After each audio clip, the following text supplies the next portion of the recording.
Friends with benefits, fuck buddies. It's a concept that I was slow to get behind because I thought it never really worked. Someone always develops feeling for the other, right? Well, not necessarily.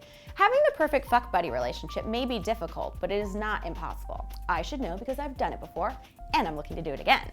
That's right, I'm in the market for a local friends with benefits situation, since I don't want to have to travel for sex all the time.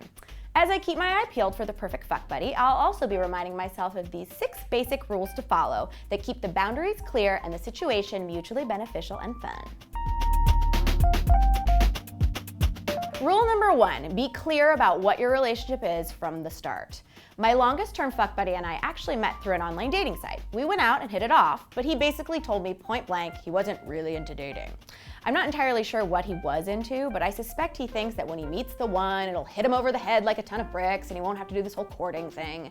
Whatever. The point is, the two of us were clearly not going to be boyfriend-girlfriend, and we were both okay with that. Now, the movie fantasy is that you and your fuck buddy will eventually fall in love, but I'm pretty sure that in real life that is so rare that it's not even worth discussing.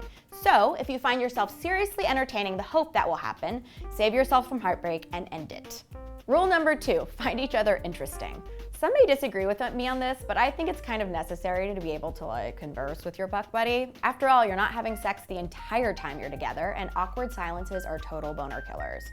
And I don't know, but I find sex, even casual sex, to be hotter if the person who's sticking it in is smart, funny, and interesting.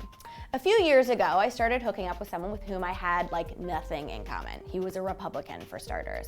While the sex was fun, our pillow talk was seriously lacking, and after about a month of being bored to tears when the action was over, I finally realized the sex wasn't worth the effort. So far, my most successful friends with benefits situations have been with people who I think are awesome.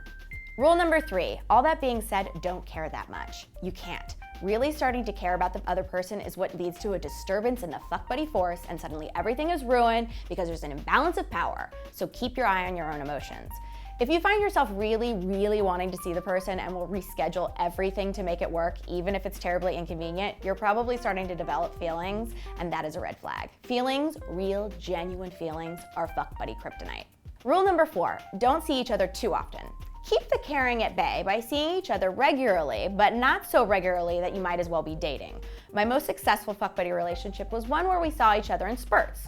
Sometimes we see each other every couple of weeks, and sometimes we go a few months without contact. I was in a relationship for a few months at one point, so when he booty called, I said as much, and that was that.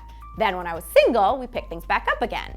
The good thing about hooking up every couple of weeks or months is that you naturally have plenty to talk about when you do see each other. What do you mean you just got back from North Africa? Let's screw first, and then you can tell me all about it. Rule number 5, know that your relationship has a shelf life, and be okay with that. Right now, having a fuck buddy would really work for me because I'm seriously contemplating a cross-country move. So starting a serious relationship is not really in the cards. But my sex drive revs on. Having a fuck buddy would satiate my libido, but not be an emotional distraction. At some point, one or both of us would want to move on anyway, and that's okay. It's gotta end sometime. Rule number 6, be really, really sexually attracted. At the end of the day, if you're not having fun fucking your fuck buddy, you're missing the damn point. Thanks for watching, and don't forget to subscribe to our YouTube channel, and check back next time for another episode of, oh my god, I'm gonna be single forever, won't I? I mean, Funny Girl Sex Guide.